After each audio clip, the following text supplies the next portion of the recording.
Schlitteln ist absolut lebensgefährlich. Ich check nicht, wie man bremst auf diesen verdammten Holzschlitteln. Weder noch check ich, wie man links und rechts geht. Ich bin einmal in meinem Leben schlitteln. Nie mehr wieder. Ich habe so Schiss gehabt. Ich habe nicht um die Kurve gehen wie die coolen Leute, die so Seile hatten. Die sind voll am Pferdereiten gewesen. Die haben so Hü.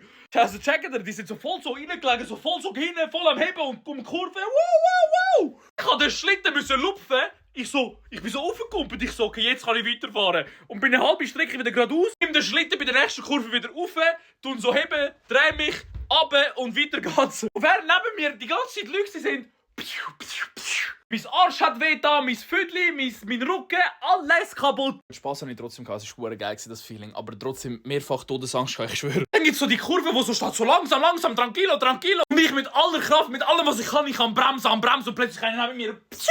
Ich schaue nur links, habe ich so, what the fuck?